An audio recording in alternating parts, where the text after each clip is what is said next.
บายดีพี่น้อง มื้อนี้ก็มาอยู่ทงอยู่ทาคือเก่าพี่น้องเอ้ยมาตามอาชีพคือไปหาแปลงให้แปลงหน้าบ่เพียงหน้าค่อยหน้าเงียงให้พี่น้องหน้าบ่งามหน้าเป็นโฉกเป็นเหวคือว่าไม่ทับทางป่าหก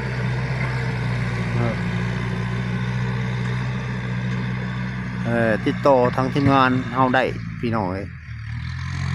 นี่ผู้มีหลายคนก็ถามลุงชุกมาพี่น้องเอ้ยว่าลุงชุกเพิ่นว่าเจ้าเฮ็ดนาให้ใหญ่นี่ราคาเท่าไหร่เพิ่นว่านะผมก็ตอบให้บ่ถูกคือกันพี่น้องเอ้ยเพราะว่าอีกตามสภาพเนี่ยกว้างทำนี่นั่นให้ละเท่าไหร่ข้อยก็ตอบให้บ่ถูกคือกันนั่นแหละก็อีกตามสภาพบางเทื่อให้บักใหญ่ราคาถูกก็มีพี่น้องเอ้ยให้น้อยๆมันก็จากแพงนี่ก็มีอีกตามสภาพเด้อมันสิถามเป็นเฮกตาร์หรือว่าสิถามเป็นไร่บ่สิถามเป็นไร่บ่ทางเฮานี่ก็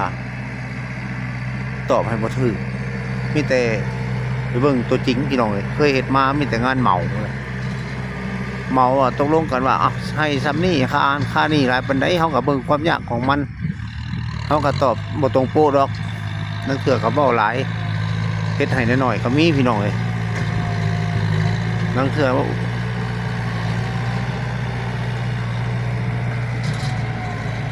่าถึกใจเท่าไรก็เฮ็ดพี่น้องเอ้ยว่าถึกใจก็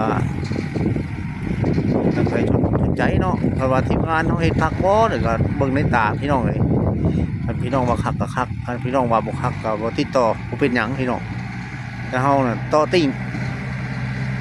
สามารถพี่น้องบอกได้ตีได้พี่น้องเอ้ยคันเฮ็ดได้เฮ็ดให้เฮ็ดบ่ได้ก็ขออนุญาตบัดคำเลยเนาะพี่น้องเนาะต่อบักใหญ่ให้ผู้ค้าเอาออกนี่ก็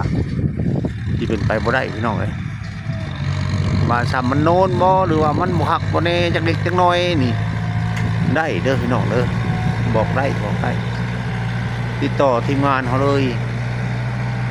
เฮาบ่ได้ลดละพี่น้องจัดให้เดี๋ยวนี้แต่ว่างานบ่ฮักบ่แน่แล้วทั้งนั้นค่อยทั้งนั้นเงียงเฮ็ดให้ได้บ่ลุงทุกก็ได้เฮาสิจัดให้พี่น้องแต่ว่าชี้ให้ที่เขาเอาการหันพี่น้องเลยให้นี่เพียงชี้ไปให้ทั้งอื่นพุ่นลุงกับย่อมคือกันลุงกับย่อมคือกันเนาะนี่บนทางบนย่อมที่ไม่กะจ้างไม่กะเฮ็ดยุพี่น้องเลยให้เฉพาะในงานที่เขาหับกันไว้แล้วสมมติเขาต้องเฮ็ดให้พี่น้องเลยจนทักใจเจ้าภาพแหละมันบอกคักก็เอาอยู่หันแล้วพี่น้องไอ้ทูไทยอยู่หันแล้วเพราะว่าทีมงานเขาเป็นทีมหับจ้างหับเฮ็ดให้พี่น้องว่องไปแล้วพี่น้องนั้นวางไหนบอกคักก็ซี่วางไหนมันบ่เพียงก็ซี่ถ้าเพียงแล้วก็ชมเชยพี่น้องเลยคันบ่เพียงก็ในเจ้าภาพเป็นคนตีเอาเด้อพี่น้องเด้อนะแต่เขาทีว่าให้ฟังแบบนี้เนาะที่ว่าเป็นไรเขาก็ไม่ได้ว่าได้พี่น้องเลยไรละเท่านั้นเท่านี้เขาไม่ได้ว่า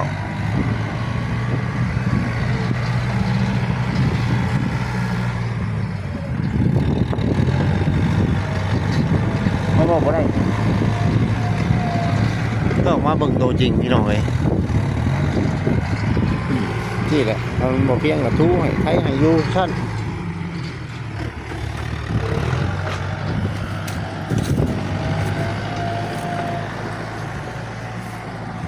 เห็นบ่นะจบไปแต่งานบ่หลายดอกทึกพี่น้องเอ้ย 3,000ให้นี่ขึ้นเต่งเลยมองทุกตาก็ถึกขอจัดให้เลยพี่น้อง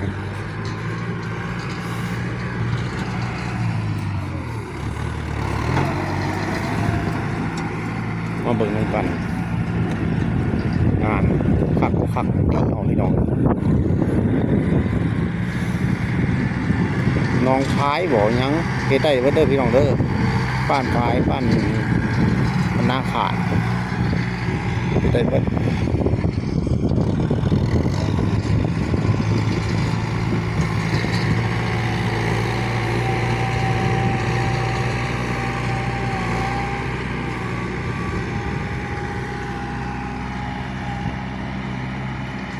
เป็นไรเป็นยังเขาว่าบ่ได้น้อง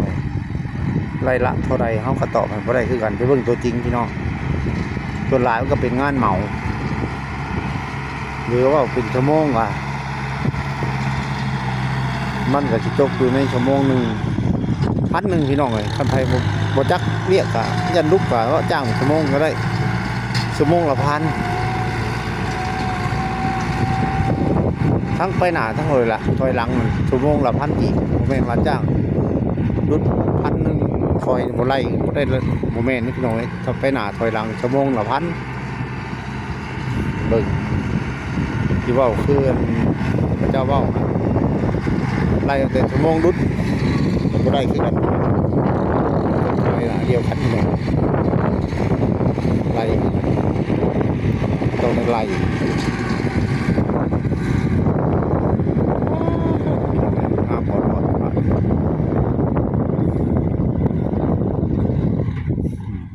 คักอะไรพี่น้องเอ้ย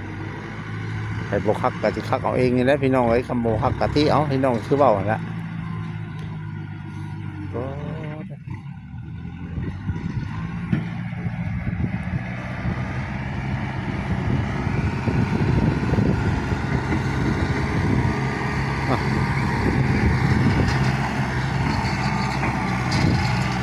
ไปบอกพี่น้อง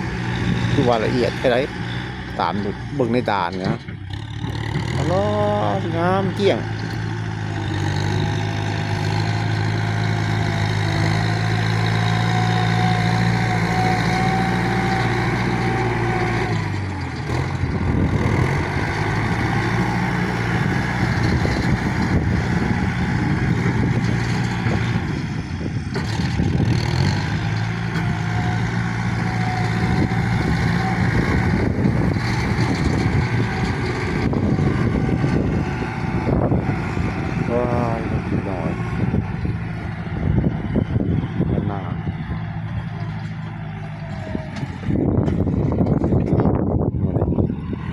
ทำปุ๊บพี่น้องเลยคือสิหักขาดแค่นี้ในใจว่าแรกวันนี้พี่น้องวันนี้ผมเมนบาเตอร์ให้นี่ได้พี่น้องงานผมห่วยน้อยช้ำห่วยแล้วพี่น้องทางเลิกท่วมหลังรถพี่น้องผมประมาณอยู่45 หรือ50 เมตรเลยแต่ต้นไม้สีเขียวเนาะมาหอดพี่เบิ้งผมมาเนี่ย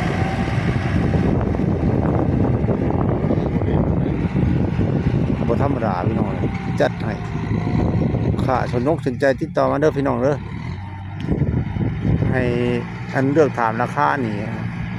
ท่านพี่น้องอยากเฮ็ดใจก็ติดต่อมาทีมงานเขาไปเบิ้งเดี๋ยวตกลงกันคันมันเพลงบ่ให้จ้างนะพี่น้องเด้อคำเหมาะสมในเสียงจ้างบ่เพลงมันเพลงแล้วบ่ให้จ้างเบิ่งได้บ่จ้างก็ได้เป็นเบิ่งแล้วบ่จ้างเนี่ยบ่ได้ใหม่แล้วบ่ได้ดอกบ่ได้เว้าดอกพี่น้องทำบ่ได้นั่นก็เบิ่งก่อนถ้าเฮาเฮ็ดได้ก็เฮ็ดบ่ได้ก็ว่ากันพี่น้องเอ้ยราคาเป็นกันเองเฮาซะเนาะตอนนี้เราขอจบคลิปไปตอนนี้ก่อนพี่น้องคลิปหน้าพบกันใหม่สวัสดี